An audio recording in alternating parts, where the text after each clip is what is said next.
नमस्कार दोस्तों, मैं पवन मिश्रा आपका वीकली करंट अफेयर्स के सीरीज में स्वागत करता हूं। दोस्तों, आज हम लोग 22 से 30 सितंबर तक के जो इम्पोर्टेंट इवेंट्स हुए हैं नेशनल इंटरनेशनल लेवल के या इकोनॉमी पॉलिटी, वो सारी चीज़ें हम यहाँ पे कवर करेंगे। आने वाले एग्जाम्स में इससे क्वेश्चन ज़रूर दिखने वाले हैं। जो हमारा फर्स्ट क्वेश्चन है वो है कि किस स्टेट गवर्नमेंट ने मोबाइल वैन प्रोग्राम को लॉन्च किया है नेचुरल फार्मिंग को प्रमोट करने के लिए। तो दोस्तों, नेचुरल फार्मिंग का मतलब होता है जिस टाइप के एग्रीकल्चर में केमिकल फर्टिलाइज़र या पेस्टिसाइड्स का उपयोग नहीं होता है बल्कि नेचुरल चीज़ें यूज होती हैं। जैसे हरी खाद हो गया और इस टाइप से जो बायो फर्टिलाइज़र होते हैं, ऐसी फार्मिंग को नेचुरल फार्मिंग किया जाता है। तो हिमाचल प्रदेश की जो गवर्नमेंट है इस समय, हिमाचल प्रदेश की गवर्नमेंट की एक स्कीम है प्राकृतिक खेती कुशल किसान योजना, तो उसके तहत मोबाइल वैन प्रोग्राम लॉन्च किया गया है। तो इसका करेक्ट ऑप्शन क्या हो जाएगा?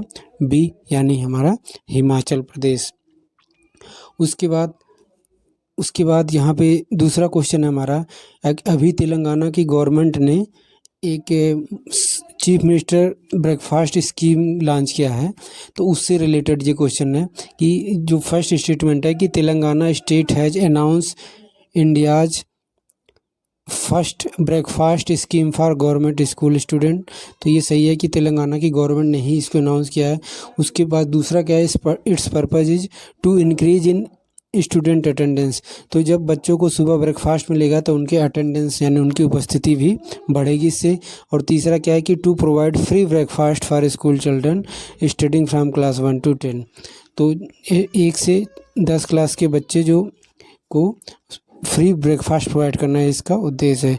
तो ये जो यहाँ पे जितने भी स्टेटमेंट दिए हैं वो सारे करेक्ट हैं। तो इसका करेक्ट ऑप्शन क्या हो जाएगा? हमारा डी हो जाएगा, ऑल द अबव। यहाँ पे इसका एक्सप्लेनेशन भी दिया हुआ है कि benefits and feature of Telangana CM breakfast scheme. Under this scheme free breakfast will be provided to school children studying from class 1 to 10। उसके बाद हमारा नेक्स्ट क्वेश्चन है, ये काफ़ी इंपॉर्टेंट क्वेश्चन है, जो आने वाले एग्जाम में ज़रूर दिखेगा कि द स्टेचू ऑफ वननेस, जो एकता की मूर्ति है वो कहाँ पे इस्टेब्लिश की गई, मतलब समग्रता या एकता की। तो द स्टेचू ऑफ वननेस किस स्टेट में बनाई गई है? तो ये बनाई गई है मध्य प्रदेश में। तो इसका करेक्ट ऑप्शन क्या हो जाएगा?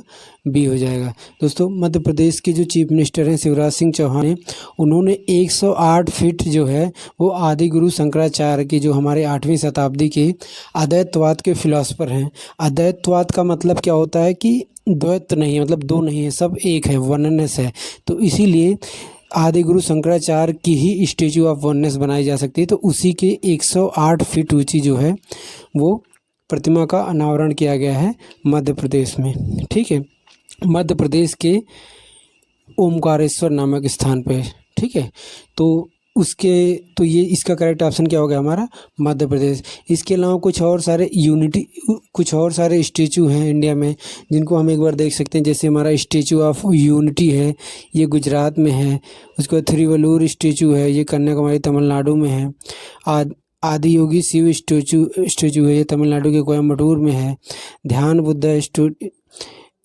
बुद्धा स्टेचू ये कहाँ है? अमरावती आंध्र प्रदेश में। स्टेचू ऑफ इक्वालिटी जो है वो रामानुजम की है, ये हैदराबाद में है तेलंगाना के। स्टेचू ऑफ बिलीफ भगवान शंकर से रिलेटेड है, ये कहाँ है? राजस्थान में। And the statue of prosperity, अभी ये न्यूज़ में था, ये जो हमारे कैंपा गौड़ा जी थे जो बेंगलुरु सिटी के संस्थापक थे, उनके लिए बेंगलुरु में बनाया गया है स्टेचू ऑफ प्रॉस्पेरिटी। उसके बाद हमारा नेक्स्ट क्वेश्चन है कि what is the theme of international peace day 2023। तो दोस्तों, अंतर्राष्ट्रीय शांति दिवस जो है इसकी थीम इस बार थी actions for peace our ambition, यानी शांति के लिए कार्य हमारी महत्वाकांक्षा। तो हमें पता है कि जो यूनाइटेड नेशन जनरल असेंबली है 1981 से ही इंटरनेशनल डे ऑफ पीस को सेलिब्रेट करती है सितंबर 21 को। तो इंटरनेशनल डे ऑफ पीस की जो थीम है क्या है? Actions for peace our ambition, यहाँ पे हम देख सकते हैं। उसके बाद हमारा नेक्स्ट क्वेश्चन है कि सिम्बेक्स 23 वार एक्सरसाइज जो है किन दो देशों के बीच कंडक्ट किया गया है? तो जैसा कि नाम से ही क्लियर हो रहा है कि सिम्बेक्स वार एक्सरसाइज जो है ये India and Singapore, India and Singapore के बीच में क्या किया जाता है, कंडक्ट किया जाता है। सिम्बेक्स से एस से सिंगापुर है, एन से इंडिया है, मल्टी लेवल बायलैटरल एक्सरसाइज इसका फुल फॉर्म है। तो ये इंडिया और सिंगापुर के बीच में क्या किया जाता है, सेलिब्रेट किया जाता है। इसके साथ ही हम अगर कुछ और एक्सरसाइज का रिवीजन करना चाहें तो संप्रीति एक्सरसाइज इंडिया बांग्लादेश के बीच, मित्र शक्ति इंडिया और श्रीलंका के बीच, मैत्री एक्सरसाइज इंडिया और थाईलैंड के बीच, वज्र प्रहार एक्सरसाइज इंडिया और यूएसए के बीच, युद्ध अभ्यास एक्सरसाइज इंडिया और यूएसए के बीच, नोमैडिक एलिफेंट एक्सरसाइज इंडिया और मंगोलिया के बीच, गरुड़ शक्ति एक्सरसाइज इंडिया और इंडोनेशिया के बीच, शक्ति एक्सरसाइज इंडिया और फ्रांस के बीच, धर्मा गार्जियन एक्सरसाइज इंडिया और जापान के बीच, सूर्य किरण एक्सरसाइज इंडिया और नेपाल के बीच, और hand in hand exercise India और चाइना के बीच। सिम्बेक्स अभी हमने देखा इंडिया और सिंगापुर के बीच में है, और कॉर्पोरेट जो है इंडिया, थाईलैंड और कई सारे देशों के बीच में मिलकर बनाया जाता है। और इनमें सबसे इम्पोर्टेंट क्या है, मालाबार एक्सरसाइज जो क्वाड कंट्री के साथ मिलकर बनाया जाता है, यानी India, USA, Japan and Australia. तो ये कुछ हमारे इंपॉर्टेंट मिलिट्री एक्सरसाइज हैं जो एग्जाम में डायरेक्ट देखे जा सकते हैं। उसके बाद हमारा नेक्स्ट क्वेश्चन है कि in which national park of Madhya Pradesh has the elephant festival started, यानी किस राष्ट्रीय उद्यान में हाथी महोत्सव स्टार्ट हुआ है मध्य प्रदेश के। तो दोस्तों जो मध्य प्रदेश का बांधवगढ़ नेशनल पार्क है वहाँ पे एलिफेंट फेस्टिवल का सेलिब्रेशन हुआ है। इसके साथ जितने ये 4 नेशनल पार्क दिए हैं ये भी हमें पता होना चाहिए कि ये जो चारों नेशनल पार्क हैं वो कहाँ पे हैं, मध्य प्रदेश में हैं। लेकिन जो एलिफेंट फेस्टिवल है वो कहाँ पे सेलिब्रेट किया गया है, वो बांधवगढ़ नेशनल पार्क में किया गया है। यहाँ पे इसका एक्सप्लेनेशन दिया है, आप साथ में देख सकते हो। जो बांधवगढ़ टाइगर रिजर्व है दोस्तों, ये जो हमारा सतपुरा हिल का ईस्टर्न क्षेत्र है वहाँ पे है, जो मध्य प्रदेश के कटनी डिस्ट्रिक्ट में पड़ता है। ठीक है, तो हाथी महोत्सव कहाँ मनाया गया है, बांधवगढ़ नेशनल पार्क में। उसके बाद है where is the first international trade fair of Uttar Pradesh being organise. Uttar Pradesh का पहला जो अंतर्राष्ट्रीय व्यापार मेला है ये कहाँ पे सेलिब्रेट किया जा रहा है। तो दोस्तों जो हमारा गौतम बुद्ध नगर डिस्ट्रिक्ट का जो नोएडा है, नोएडा जो कि उसी का एक्सटेंशन ग्रेटर नोएडा है, वहाँ पे जो उत्तर प्रदेश का जो फर्स्ट ट्रेड फेयर है वो ऑर्गेनाइज किया गया है। तो C is the correct option. तो first international trade fair of Uttar Pradesh कहाँ पे हो गया, ग्रेटर नोएडा में हो गया। तो यहाँ पे हम देख सकते हैं एक्सप्लेनेशन में कि international trade fair of Uttar प्रदेश, और यहाँ पे प्रेसिडेंट द्रौपदी मुर्मू जी ने सितंबर 21 को उत्तर प्रदेश का first international trade fair show greater Noida में स्टार्ट किया था। इसमें क्या होगा कि जो मैन्युफैक्चरर्स होते हैं डिफरेंट सेक्टर्स के, जैसे ऑटोमोबाइल हो गया, हैंडीक्राफ्ट हो गया, हेल्थ हो गया, फूड हो गया, फार्मास्यूटिकल्स हो गया, तो अलग अलग सेक्टर्स के जो मैन्युफैक्चरर्स हैं वो एक साथ आते हैं और अपने उत्पादों की प्रदर्शनी दिखाते हैं, साथ में अपनी मार्केटिंग करते हैं। तो उत्तर प्रदेश का फर्स्ट फेयर ट्रेड फेस्टिवल कहाँ पे सेलिब्रेट किया गया है, ग्रेटर नोएडा में। उसके बाद एक काफ़ी इंपॉर्टेंट क्वेश्चन है जो एग्जाम में डायरेक्ट दिख सकता है कि मुख्यमंत्री कृषक मित्र योजना किस स्टेट से संबंधित है, यानी किस देश ने लॉन्च की है।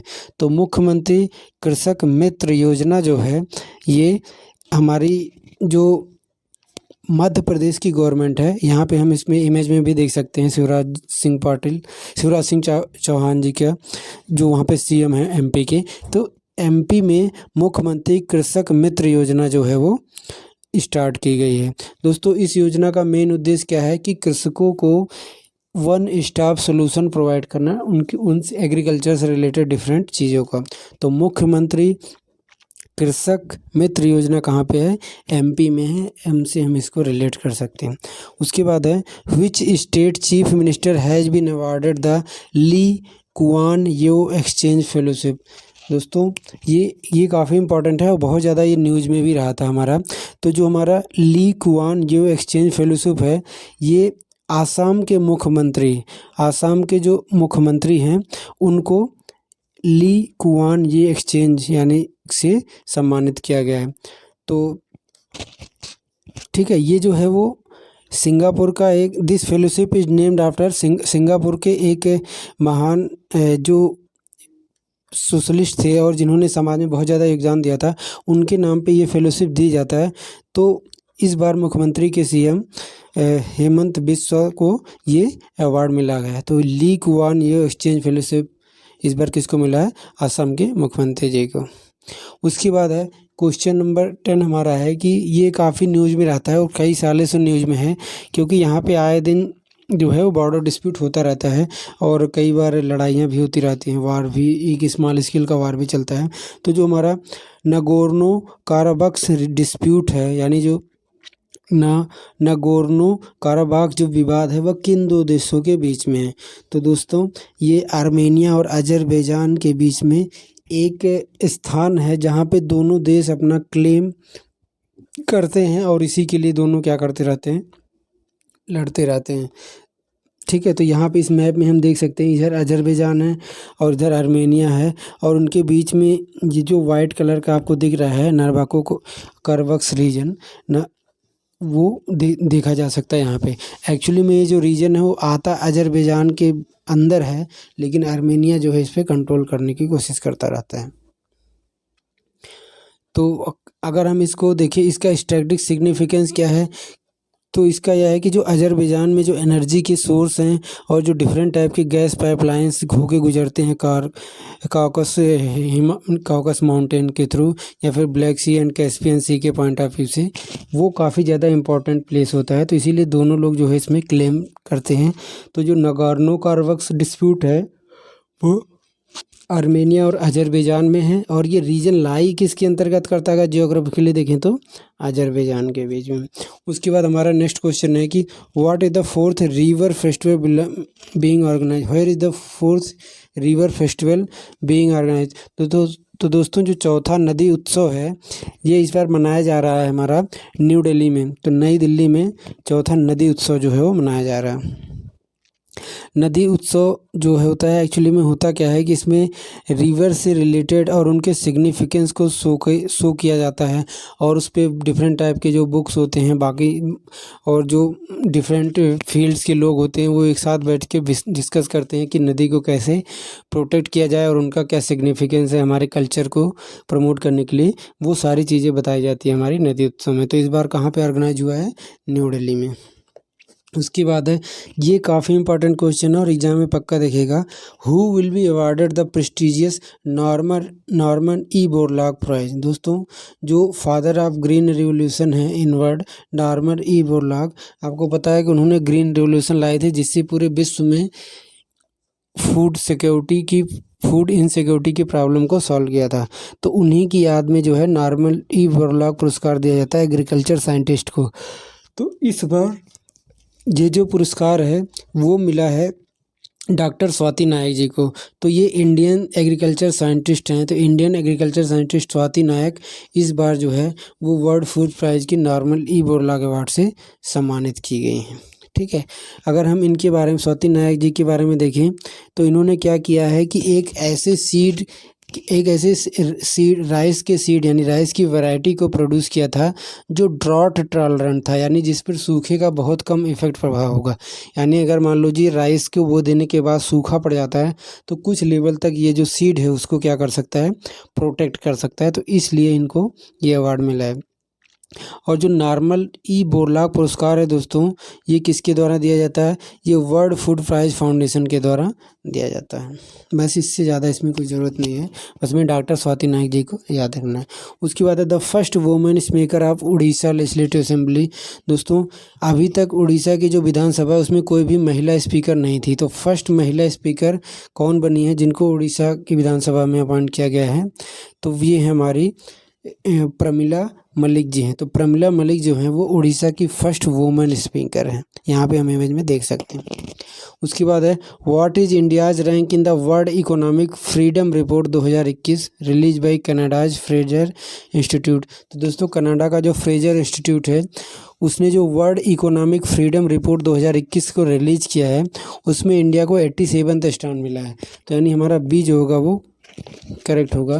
तो वर्ल्ड इकोनॉमिक फ्रीडम रिपोर्ट, इसमें दरअसल में बताया जाता है कि किसी कंट्री की जो इकोनॉमी है उसको कितना फ्रीडम मिला हुआ है, यानी सरकार के इंटरफेरेंस से वो कितना बची हुई है।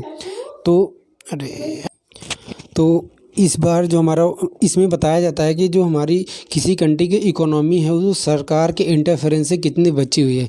तो इकोनॉमिक फ्रीडम रिपोर्ट जो है यही बताती है कि जो कोई कंट्री है तो उसको उसकी इकोनॉमी कितनी फ्री है। तो इसमें 87वां स्थान जो है वो इंडियन गवर्नमेंट को मिला हुआ है। ये क्वेश्चन डायरेक्टली इंडिया के बारे में ही पूछता है। और सबसे जो फ्री इकोनॉमी है, जैसे ज़्यादातर जो हम देखेंगे यूरोपियन कंट्रीज़ और जो है अमेरिकन कंट्रीज़ हैं, यानी वेस्ट कंट्री है, उन्हीं को दिया जाता है। उसके बाद है when is world rhino day celebrated. तो दोस्तों विश्व गैंडा दिवस जो है किस दिन मनाया जाता है? तो 22 सितंबर यानी 22 सितंबर को वर्ल्ड राइनो डे जो है वो सेलिब्रेट किया जाता है। ठीक है, ये जो सेलिब्रेशन है ये किसने अनाउंस किया था? जो हमारी एनजीओ है world wild life fund, WWF world wild life fund जो है उसने इसको फर्स्ट टाइम जो है 2010 में अनाउंस किया था कि वर्ल्ड राइनो डे जो है वो सेलिब्रेट किया जाएगा। दोस्तों राइनोज की अगर हम बात करें तो पूरे वर्ल्ड में 5 स्पीसीज राइनो की हैं। जावन rhino, Sumatran rhino, black rhino, great one horn rhino जो कि इंडिया के असम में है, एंड वाइट राइनो। और नियरली जो 85% जो इंडियन राइनोज पॉपुलेशन है वो कहाँ पे कंसंट्रेटेड है? वो असम के काजीरंगा नेशनल पार्क में है। ठीक है, और इसीलिए इसको काजीरंगा नेशनल पार्क के नाम से भी कभी कभी जाना जाता है। और जो हमारा world wide fund for nature है, WWF है, ये क्या है दोस्तों? ये स्विट्जरलैंड बेस्ड एक इंटरनेशनल एनजीओ है जिसकी स्थापना 1961 में हुई थी। और इसका काम क्या है? ये जो है वो वाइल्ड लाइफ के प्रोटेक्शन और प्रिजर्वेशन तथा इन्वायरमेंट के प्रोटेक्शन और प्रिजर्वेशन में वर्क करता है। तो वर्ल्ड राइनो डे 22 सितंबर को मनाया जाता है। उसके बाद हमारा एक अच्छा क्वेश्चन है कि व्हाट इज बीमा सुगम? बीमा सुगम क्या है? तो यहाँ पे ऑप्शन दिया है, ए क्या है कि इन electronic market place protocol which would universalise and democratise insurance. यानी एक ऐसा इलेक्ट्रॉनिक मार्केट प्लेस प्रोटोकॉल है जो बीमा की पहुँच को सार्वभौमिक और लोकतांत्रिक बनाएगा। दूसरा इसके बारे में क्या स्टेटमेंट दिया है कि IRDAI यानी Indian regulatory development authority of India, ये जो है is set to the online platform call Bima Sugam. यानी बीमा सुगम को किसने बनाया है? IRDAI ने बनाया है। तो अगर हम दोस्तों इस क्वेश्चन को देखें तो ये दोनों स्टेटमेंट जो है वो सही है, यानी first is the correct option. A और बी दोनों करेक्ट है। बीमा सुगम का काम ही यही है, नाम से ही हम देख सकते हैं कि बीमा को सुगम बनाना, यानी बीमा को यूनिवर्सलाइज और डेमोक्रेटाइज करना। और पता है आपको, इंडिया में बीमा से रिलेटेड कोई भी काम होता है, कोई भी डेवलपमेंट होता है, प्रोटेक्शन होता है, वो सारी चीज़ें जो है वो insurance regulatory development authority of India यानी IRDAI जो है वो देखती है। तो इसलिए दोनों स्टेटमेंट जो यहाँ पे करेक्ट हैं। यहाँ पे हम देख सकते हैं, यहाँ पे वही एक्सप्लेनेशन है, अगर आप चाहो तो देख सकते हो। इसमें बीमा सुगम बनाने के लिए एक सिंगल विंडो सिस्टम लॉन्च किया गया है जो हर टाइप के end to end solution provide करेगा कस्टमर को बीमा से रिलेटेड, कि बीमा की डेंसिटी क्या है, बीमा के प्रीमियम क्या है, बीमा से रिलेटेड कौन कौन सी कंपनीज हैं, और बीमा से एसोसिएटेड क्या क्या बेस्ट प्रैक्टिसेज हैं, वो सारी चीज़ें प्रोवाइड कराएंगे इसमें। उसके बाद हमारा नेक्स्ट क्वेश्चन है, ये काफ़ी इंपॉर्टेंट है और एग्जाम में पक्का दिखेगा, कि जो हमारा वीरांगना दुर्गावती टाइगर रिजर्व है, जो कि अभी इंडिया का 54th टाइगर रिजर्व नया बना है और मध्य प्रदेश का 7वां टाइगर रिजर्व बना है। ठीक है, तो यहाँ पे क्वेश्चन है कि ये किस स्टेट में है? तो एक्चुअली मैंने अभी बता ही दिया कि ये जो वीरांगना दुर्गावती टाइगर रिजर्व है ये मध्य प्रदेश का टाइगर रिजर्व है। इसको अभी इंडिया का 54th टाइगर रिजर्व और मध्य प्रदेश का 7वां टाइगर रिजर्व बनाया गया है। और इसी के साथ में मध्य प्रदेश जो है सबसे ज़्यादा टाइगर रिजर्व वाला स्टेट हो गया। ठीक है, और ये एक डेटा मैं आपको और बताता हूँ कि मध्य प्रदेश में ही सबसे ज़्यादा टाइगर भी पाए जाते हैं। अभी जो टाइगर सेंसस का डेटा रिलीज हुआ था उसमें मध्य प्रदेश में सबसे ज़्यादा टाइगर पाए जाते हैं, उसके बाद कर्नाटका में। तो यहाँ से हमें 3-4 चीज़ें पता चली। ये क्या कि जो वीरांगना दुर्गावती टाइगर रिजर्व है ये मध्य प्रदेश का 7वां टाइगर रिजर्व बना है, इंडिया का 54th टाइगर रिजर्व बना है। और एक चीज़ मैं और बताऊं कि ये जो टाइगर रिजर्व है ये मध्य प्रदेश का सबसे लार्जेस्ट टाइगर रिजर्व है, क्योंकि ये बहुत सारे एरिया में स्प्रेड है। ठीक है, और मध्य प्रदेश जो है वो टाइगर के मामले में नंबर 1 पर भी है। ठीक है, तो मध्य प्रदेश के अगर हम बाकी 6 टाइगर रिजर्व को एक बार रिवाइज कर लेते हैं तो एक तो अभी आया था बांधवगढ़ टाइगर रिजर्व, उसके बाद है कान्हा टाइगर रिजर्व, पन्ना टाइगर रिजर्व, पेंच टाइगर रिजर्व और संजय दुबरी टाइगर रिजर्व तथा सतपुड़ा टाइगर रिजर्व। ठीक है, इसमें पेंच टाइगर रिजर्व जो है ये मध्य प्रदेश और महाराष्ट्र दोनों में आता है, तो इसलिए आप इसमें कंफ्यूज मत होना कि ये मध्य प्रदेश का है या महाराष्ट्र का। एक्चुअली ये बॉर्डर पे है तो दोनों राज्यों में अपना अपना है, तो पेंच टाइगर रिजर्व दोनों राज्यों में है। ठीक है, उसके बाद है हमारा नेक्स्ट क्वेश्चन कि recently the village of which state has receive the award as the best tourist village. दोस्तों अभी जो है वो वेस्ट बंगाल के मुर्शिदाबाद डिस्ट्रिक्ट का एक गांव है और उस गांव को मिनिस्ट्री ऑफ टूरिज्म ने इंडिया का बेस्ट टूरिस्ट विलेज घोषित किया है।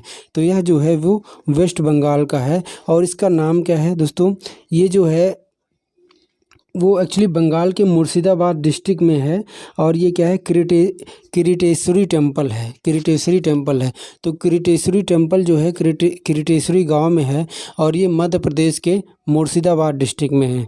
तो डायरेक्ट क्वेश्चन आएगा कि किस राज्य के गांव को, या ऐसे पूछेगा कि जो किरीटेश्वरी टेम्पल जो है जिसको गांव का बेस्ट टूरिज्म घोषित किया गया वो किस राज्य में है, तो वो वेस्ट बंगाल के मुर्शिदाबाद डिस्ट्रिक्ट में है। तो इसका करेक्ट आंसर क्या हो जाएगा हमारा, C is the correct answer. उसके बाद है who inaugurated the international lawyers and conference, international lawyers conference. ये भी काफ़ी इम्पोर्टेंट है क्योंकि it is the first international lawyer conference और इसको इंडिया में ही जो है वो इनॉग्रेट किया गया है। हमारे जो प्राइम मिनिस्टर हैं श्री नरेंद्र मोदी जी के द्वारा ये जो है वो दिल्ली के विज्ञान भवन में इनॉग्रेट किया गया है। तो इंटरनेशनल लायर्स कॉन्फ्रेंस जो है वो भारत के पीएम के द्वारा न्यू दिल्ली के विज्ञान भवन में ऑर्गेनाइज किया गया। तो यहाँ से दो क्वेश्चन बन सकता है, या तो पूछेगा कि कौन ऑर्गेनाइज किया है और इससे ज़्यादा इंपॉर्टेंट ये कि कहाँ पे हुआ है फर्स्ट इंटरनेशनल लायर्स कॉन्फ्रेंस। तो ये नई दिल्ली के विज्ञान भवन में हुआ है, ये जानना ज़्यादा ज़रूरी है इन कंपेरिजन टू ये जानना कि किसने इनॉग्रेट किया है। तो इसका करेक्ट आंसर क्या हो जाएगा हमारा, B is the correct answer. ठीक है, उसके बाद है where will be the 20th national book fair be held.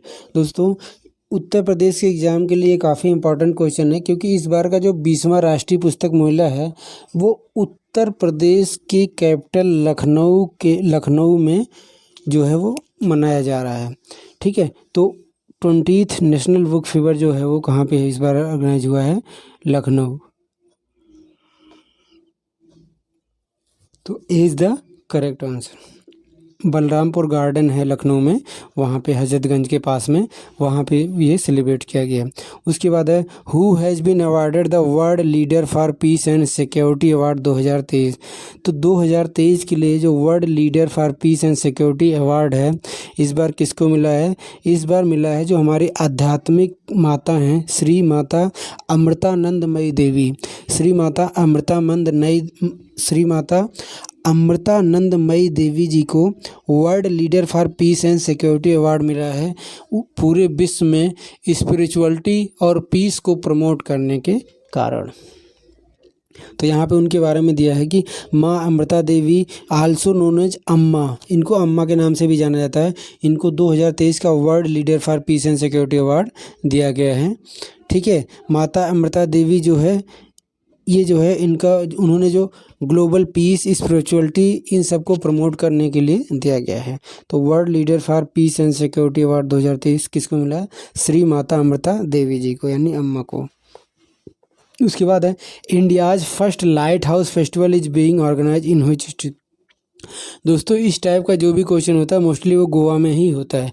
तो इंडिया का फर्स्ट जो लाइट हाउस फेस्टिवल है वो कहाँ पे मनाया जाएगा, तो इंडिया का first light house festival is being organise in Goa. तो इसका करेक्ट आंसर क्या हो जाएगा, A, Goa is the correct. इसमें एक्चुअली लाइट के विभिन्न अरेंजमेंट करके लाइट हाउस बनाए जाएंगे और एक्चुअली में इलेक्ट्रिसिटी लाइट और इन्हीं के सजावट का जो है वो शोकास किया जाता है। उसके बाद हमारा recently prime minister laid the foundation stone of the international stadium in which city of Uttar Pradesh. दोस्तों ये काफ़ी इंपॉर्टेंट है उत्तर प्रदेश के एग्ज़ाम के लिए क्योंकि अभी जो है रिसेंटली में प्राइम मिनिस्टर जो हमारे नरेंद्र मोदी जी हैं उन्होंने अपने कॉन्स्टिट्यूंसी में जो है उत्तर प्रदेश का जो है वो थर्ड इंटरनेशनल क्रिकेट स्टेडियम का उद्घाटन किया है। तो उनका जो कॉन्स्टिट्यूंट क्या है वो वाराणसी है। तो वाराणसी में अभी हाल ही में पीएम ने क्या किया है कि इंटरनेशनल क्रिकेट स्टेडियम का उद्घाटन किया है। इसके साथ उत्तर प्रदेश में अब कितने इंटरनेशनल क्रिकेट स्टेडियम हो गए? 3 हो गए। एक कोलकाता का एक जो हमारा कोलकाता का ग्रीन पार्क हो जाएगा, और हाँ, तो इसके साथ उत्तर प्रदेश में टोटल कितने हो गए हमारे इंटरनेशनल क्रिकेट स्टेडियम? 3 हो गए। एक तो ये वाराणसी वाला हो गया, दूसरा हमारा ईडन गार्डन हो गया एंड ग्रीन पार्क। उसके बाद यहाँ पे इसका एक्सप्लेनेशन दिया है कि वाराणसी में बनेगा क्रिकेट स्टेडियम। हालांकि ये पिक्स जो है ओल्ड है, अब जो है इसका इनॉग्रेशन हो गया है और कुछ दिन में इसमें जो है इंटरनेशनल मैच भी क्या हो जाएंगे, स्टार्ट हो जाएंगे। उसके बाद नेक्स्ट क्वेश्चन है हमारा कि ट्रूनेट टेस्ट जो है वो किस संक्रमण का पता लगाने के लिए किया जाता है? ये अभी हाल ही में जो था वो न्यूज़ में था। तो ट्रूनेट टेस्ट जो है ये क्या डिटेक्ट करता है? तो जो हमारा ट्रूनेट टेस्ट है ये निपाह वायरस के डिटेक्शन के लिए किया जाता है। अभी पता है कि हमें केरला में जो है निपाह वायरस के कुछ केस मिले थे, तो उसके टेस्ट करने के लिए ट्रूनेट टेस्ट कराया जाता है। तो ट्रूनेट टेस्ट जो है वो निपाह वायरस के संक्रमण का पता लगाने के लिए किया जाता है। तो 24 का क्या आंसर हो गया हमारा? बी, यानी निपाह वायरस। उसके बाद यहाँ पे एक अच्छा क्वेश्चन है कि which country hosted the SDG summit in सितंबर 2023? दोस्तों, जो हमारा यूनाइटेड नेशन का सस्टेनेबल डेवलपमेंट गोल्स हैं, टोटल 17 गोल हैं एंड 169 टारगेट्स हैं। इसके लिए अभी रिसेंटली जो है SDG समिट हर साल ऑर्गेनाइज किया जाता है। तो इस बार पूछ रहा है कि किस कंट्री ने SDG समिट को होस्ट किया है, जो कि सितंबर 2023 में हुआ था। तो दोस्तों, इस बार जो है वो यूनाइटेड स्टेट ऑफ अमेरिका यानी USA ने SDG समिट को होस्ट किया है। तो इसका करेक्ट आंसर क्या हो जाएगा? इसका करेक्ट आंसर जो है वो बी हो जाएगा। यहाँ पे एक बार हम 17 जो SDG गोल हैं उनको एक बार रिवाइज कर लेते हैं। फर्स्ट गोल जो है वो नो पॉवर्टी से संबंधित है। दूसरा जो है वो जीरो हंगर है। तीसरा जो है हेल्थ से है, good health and well being. Fourth है एजुकेशन का। फिफ्थ है जेंडर इक्वलिटी यानी वुमेन से रिलेटेड। 6 है क्लीन वाटर एंड सैनिटेशन। 7 है क्लीन एनर्जी के बारे में। 8 है जो है वो economic growth and decent work के बारे में। 9th है इंडस्ट्री इनोवेशन एंड इंफ्रास्ट्रक्चर के बारे में। 10th जो है वो इनइक्वालिटी को रिड्यूस करने के लिए है। 11th जो है वो सस्टेनेबल सिटीज़ को डेवलपमेंट करने के लिए है। ठीक है। 12th जो है वो रिस्पॉन्सिबल कंजप्शन के लिए एसोसिएटेड है। 13th जो है वो क्लाइमेट एक्शन।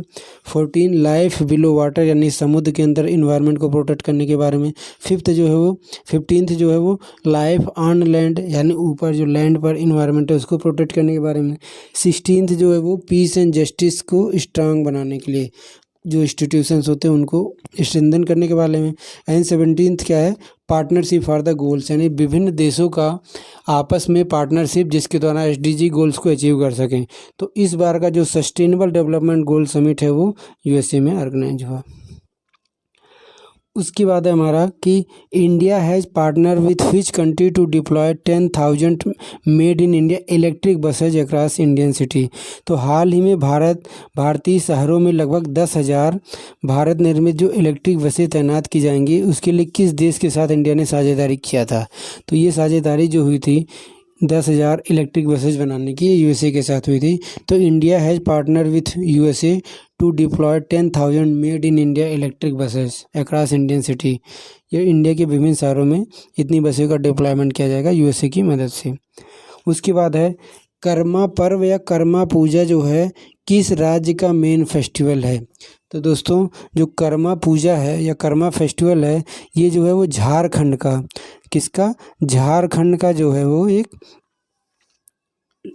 लोकल जो है फोकल फेस्टिवल है, लोकल फेस्टिवल है जहाँ पे क्या होता है कि जो लोकल कल्चर को प्रमोट किया जाता है और यहाँ थोड़ा इसमें रिलीजियस टच भी होता है। तो ये जो है ये इसका करेक्ट आंसर है। यहाँ पे एक्सप्लेनेशन भी दिया है कि one of the most popular festival of Jharkhand, ठीक है, to tribute to the Karma tree, जो कर्मा ट्री होती है उसकी पूजा की जाती है। कर्मा पर्व या कर्मा पूजा जो है मेजरली जो है कई राज्यों में सेलिब्रेट की जाती है, मतलब कि वैसे तो मेजरली झारखंड में है, लेकिन और कई राज्यों में भी सेलिब्रेट की जाती है।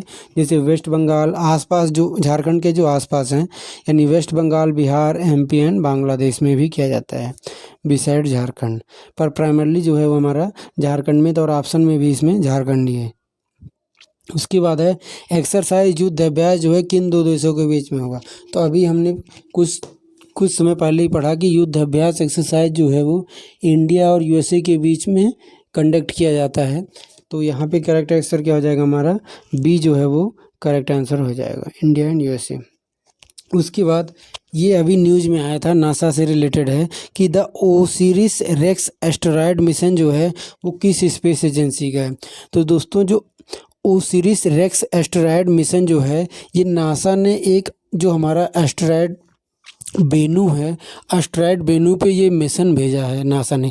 ये मिशन अभी नहीं भेजा है, ये मिशन तो काफ़ी पुराना है, लेकिन अभी हाल ही में उससे रिलेटेड कुछ पिक्चर्स और कुछ रिसर्च जो है वो पब्लिक डोमेन में रिलीज़ किया गया है, तो इसलिए ये न्यूज़ में था। तो हमें ये याद रखना है कि जो ओसिरिस रेक्स मिशन है वो एस्टेरॉयड बेनू पे जाता है, और ये जो है वो यूएसए की जो स्पेस एजेंसी है नासा के द्वारा लॉन्च किया गया है। उसके बाद है what is India GDP growth outlook for this fiscal as per Asian development bank. तो अगर हम एडीबी के अनुसार देखें तो इंडिया का जो जीडीपी ग्रोथ है वो कितना रहने का अनुमान किया गया है एडीबी के द्वारा इस फिस्कल ईयर में। तो एडीबी यानी एशियन डेवलपमेंट बैंक ने इंडिया के जीडीपी का अनुमान जो लगाया है वो लगाया है 6.3% का। तो यानी सी जो है वो हमारा करेक्ट आंसर होगा। तो एडीबी के अनुसार इंडिया की जो जीडीपी ग्रोथ रेट है वो कितनी होगी, 6.3% होगी। आप देख रहे होंगे कि अलग अलग इंस्टीट्यूशन जो है वो जीडीपी ग्रोथ रेट का फोरकास्ट करते हैं। जैसे आईएमएफ ने अभी कुछ दिन पहले हमने डिस्कस किया था आईएमएफ का, ऐसे वर्ल्ड बैंक, तो अलग अलग इंस्टीट्यूट करती है। पर जो मेजर होते हैं जैसे वर्ल्ड बैंक, आईएमएफ और एडीबी, इन सब के फोरकास्ट को हमें याद रखना चाहिए और एग्जाम में आता भी है। तो एडीबी के अनुसार इंडिया की जो जीडीपी है इस फिजिकल ईयर में किस रेट से बढ़ेगी, 6.3% से बढ़ेगी। तो यहाँ पे कुछ दिया है दोस्तों। मैं आपको यहाँ पे एक और कुछ इंपॉर्टेंट फैक्ट बताता हूँ। जैसे जो एशियन डेवलपमेंट बैंक है, इसका काम मेजरली इंफ्रास्ट्रक्चर प्रोजेक्ट को एशिया और दूसरे कंट्री में फाइनेंस करना है। तो ये लोन प्रोवाइड कराती है, और इसका जो हेडक्वार्टर है वो फिलीपींस के मनीला में है। उसके बाद है हमारा नेक्स्ट क्वेश्चन कि who will B honoured with the 53rd Dada Saheb Phalke पुरस्कार। तो ये भी बहुत ही इंपॉर्टेंट क्वेश्चन और एग्जाम में दिखेगा कि 53वां दादा साहेब फाल्के पुरस्कार किसको मिला है। तो ये जो है वो साउथ की एक्ट्रेस जिन्होंने बॉलीवुड में बहुत ज़्यादा रोल प्ले किया था, बहुत सारे अच्छे मूवी दी थी, और उनका नाम क्या था उनका नाम था वहीदा रहमान। तो वहीदा रहमान जी को इस बार का दादा साहेब फाल्के पुरस्कार मिलेगा। तो ज़्यादा अगर आसान क्वेश्चन होगा तो सिंपली पूछेगा कि दादा साहेब फाल्के पुरस्कार मिल किसको रहा है, तो वहीदा रहमान जी को। और थोड़ा सा टफ बनाना होगा तो पूछेगा ये कौन सवा, मतलब किस टाइम्स का, मतलब कौन सवा जो है वो दादा साहेब फाल्के पुरस्कार है। तो ये जो है 53rd दादा साहेब फाल्के पुरस्कार है।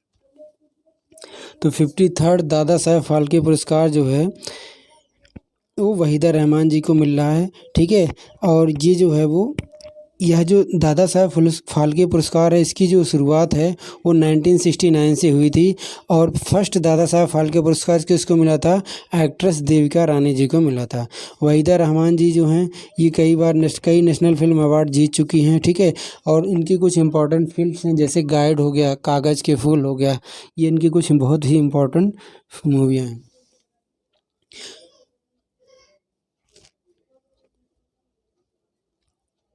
उसके बाद है which city हैज़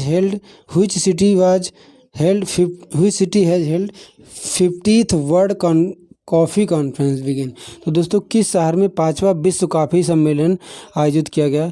तो यह कर्नाटक के बेंगलोर में जो 5वां वर्ल्ड कॉफ़ी कॉन्फ्रेंस ऑर्गेनाइज किया गया, और उसको हम बहुत आराम से गेस कर सकते हैं अगर हमें याद भी नहीं, क्योंकि कॉफ़ी का जो प्रोडक्शन है 90% से ज़्यादा इंडिया में कर्नाटक में होता है। तो कर्नाटक के ही बेंगलुरु में ही ये कॉफ़ी कॉन्फ्रेंस ऑर्गेनाइज हो सकता है। तो इसका करेक्ट आंसर क्या हो जाएगा, ए हो जाएगा। तो 32 का जो हो जाएगा ए हो जाएगा बेंगलोर। यहाँ पे कुछ दिया है कि वर्ल्ड कॉफ़ी कॉन्फ्रेंस जो है बेंगलुरु में होगा, और जो इंटरनेशनल कॉफ़ी ऑर्गेनाइजेशन है वो जो है इसमें डिस्कस करेगी कॉफ़ी और उसके पैदावार से एसोसिएटेड, ठीक है। तो इंटरनेशनल कॉफ़ी ऑर्गेनाइजेशन जो है वो 1963 में जो है इस्टेब्लिश की गई थी और ये यूनाइटेड नेशन के अंतर्गत आता है, यानी उसी की एक स्पेशल एजेंसी है। और इंटरनेशनल कॉफ़ी ऑर्गेनाइजेशन का हेडक्वार्टर कहाँ है? इसका हेडक्वार्टर लंदन में है। कॉफ़ी को अगर हम ग्रो करना चाहिए तो उसके लिए क्लाइमेट जो होता है वो हॉट एंड ह्यूमिड होता है। रेनफॉल जो है 115 से 25 सेंटीमीटर चाहिए होता है, ठीक है। और लोकेशन जो है वो क्या होता है? वेस्टर्न घाट का रेन फॉरेस्ट है। और हमें पता है कि कॉफ़ी के प्रोडक्शन में इंडिया में कर्नाटका जो है वो हाईएस्ट है, उसके बाद केरला एंड तमिलनाडु आता है, ठीक है। अगर वर्ल्ड में इंडिया का काफ़ी प्रोडक्शन वाइज देखें तो 6th नंबर पे आता है, लेकिन इंडिया में खपत ज़्यादा होती है तो इंडिया ज़्यादा एक्सपोर्ट नहीं कर पाता। तो ये हमने कॉफ़ी से रिलेटेड हर चीज़ समझ ली। उसके बाद है where is the national smart city conference being organize. तो दोस्तों जो नेशनल स्मार्ट सिटी कॉन्फ्रेंस है इस बार का वो मनाया जा रहा है मध्य प्रदेश के इंदौर में। आपको पता है कि इंदौर जो है वो क्लीनेस्ट सिटी है पूरे इंडिया की, और वहीं पर इस बार जो है वो वर्ल्ड स्मार्ट सिटी कॉन्फ्रेंस जो है वो ऑर्गेनाइज किया जा रहा है। तो इसका करेक्ट आंसर क्या हो जाएगा? हमारा 33 का सी हो जाएगा। उसके बाद है when is celebrated world tourism day. दोस्तों विश्व पर्यटन दिवस 2023 जो है वो कब मनाया जाता है? तो 27 सितंबर को वर्ल्ड टूरिज्म डे जो है वो सेलिब्रेट किया जाता है। और इस बार की जो थीम है इसको भी हमें याद रखना चाहिए। वर्ल्ड टूरिज्म डे की जो थीम है वो है टूरिज्म एंड ग्रीन इन्वेस्टमेंट, ठीक है। इस बार वर्ल्ड टूरिज्म डे जो है वो सऊदी अरेबिया के रियाद में सेलिब्रेट किया जा रहा है। तो हमें बस इतना ही पता होना चाहिए कि वर्ल्ड टूरिज्म डे मनाते कब हैं? 27 सितंबर को। थीम क्या है? Tourism and green investment. और कहाँ पे ऑर्गेनाइज हुआ? सऊदी अरेबिया के रियाद में, ठीक है। उसके बाद है in which city has the country's first green ordinary fuel bus started. तो देश का पहला ग्रीन हाइड्रोजन, यहाँ पे मिसप्रिंट हो गया है, सॉरी, ऑर्डिनरी की जगह हाइड्रोजन होगा। तो देश का पहला ग्रीन हाइड्रोजन फ्यूल बस जो है किस शहर में शुरू किया गया है? तो जो नई दिल्ली का जो कर्तव्य पथ है वहाँ पर इंडिया का पहला जो है वो ग्रीन हाइड्रोजन फ्यूल बस स्टार्ट किया गया है, शोकास उसका किया गया। तो नई दिल्ली के कर्तव्य पथ पर जो है वो फर्स्ट ग्रीन हाइड्रोजन फ्यूल जो है बस स्टार्ट किया गया था, ठीक है। यहाँ पे डिटेल में दिया है, हम देख सकते हैं, ठीक है। उसके बाद है who presided over the 31st meeting of northern regional council. दोस्तों जो रीजनल काउंसिल होता है हम पढ़ते हैं वो स्टेट रीऑर्गेनाइजेशन एक्ट के अंतर्गत आता है। तो इस बार का जो नॉर्दर्न रीजनल काउंसिल है उसको जो है किसने प्रिसाइड किया? तो हमें पता है कि जो जितने भी क्षेत्रीय परिषदें होती हैं उनका उसका जो हेड होता है वो हमेशा होम मिनिस्टर होता है। तो इस समय हमारे होम मिनिस्टर अमित शाह जी हैं। तो कोई भी रीजनल काउंसिल होगा, चाहे वो नॉर्दर्न होगा, साउदर्न होगा, ईस्टर्न, वेस्टर्न, नॉर्थ ईस्टर्न, कोई भी होगा, उसको कौन प्रिसाइड करेगा, उस पर अध्यक्षता कौन करेगा? तो अमित शाह यानी गृह मंत्री ही करेंगे। तो इसका करेक्ट आंसर क्या हो जाएगा? डी हो जाएगा। तो 30 से इसका डी हो जाएगा। उसके बाद दोस्तों जो रीजनल काउंसिल यानी क्षेत्रीय परिषदें होती हैं ये स्टेचुटरी बॉडी होती हैं, यानी संवैधानिक बॉडी होती हैं, संवैधानिक नहीं होती हैं। जो स्टेट रीऑर्गेनाइजेशन एक्ट 1956 था उसी के तहत क्षेत्रीय परिषदों को इस्टेब्लिश को ऑर्गेनाइज किया गया था।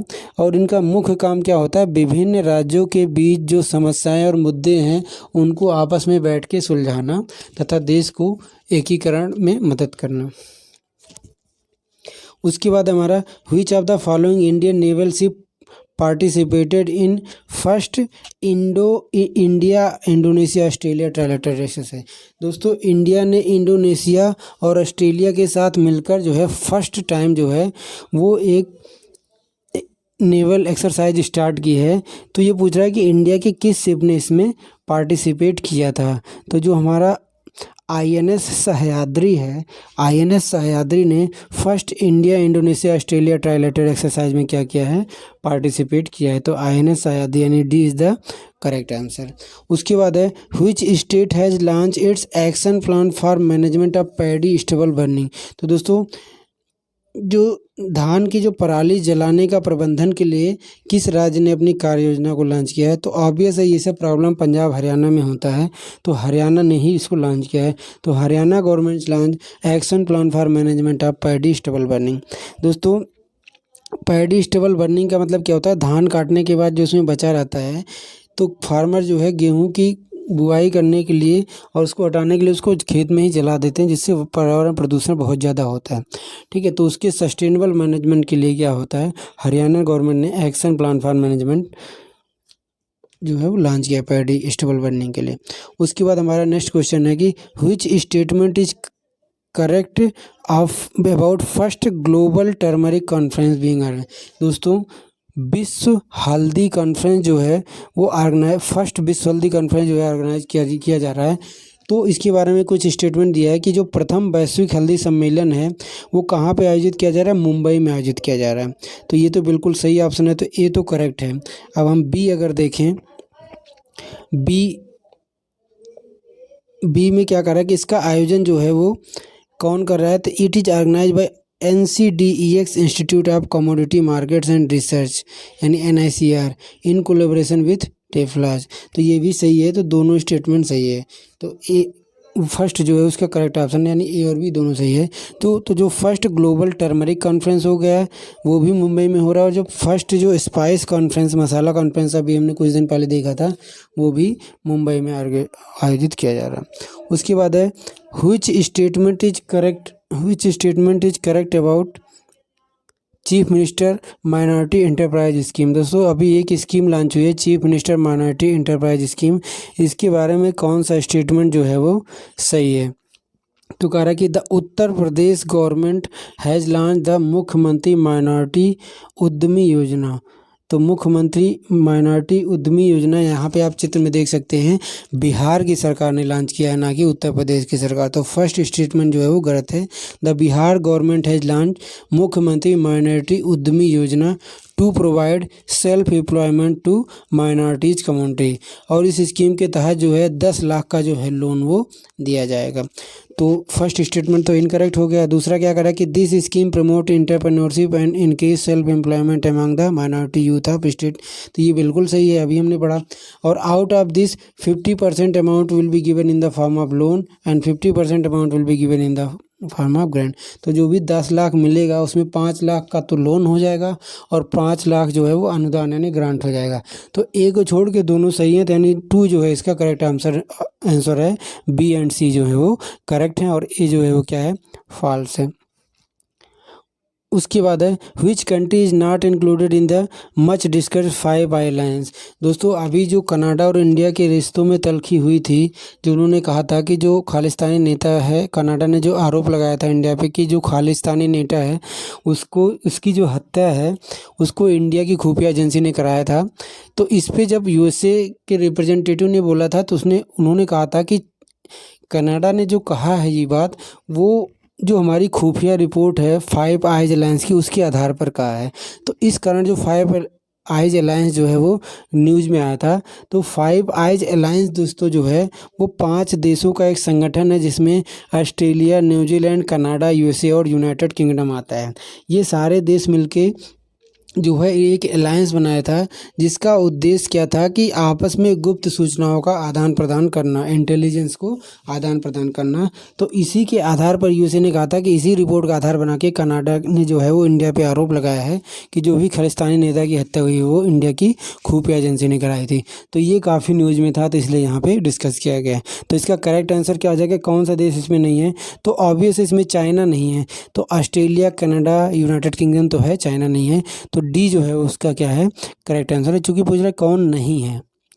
उसके बाद है हमारा जो सेकेंड लास्ट क्वेश्चन है कि in which state was the Chaitan hydro electric project launch. तो जो चैतन जल विद्युत परियोजना है वो किस राज्य में लॉन्च किया गया है, किस राज्य में स्टार्ट किया गया है, तो ये जो है वो सिक्किम में किया गया है, सिक्किम में। तो बी जो है वो करेक्ट ऑप्शन है।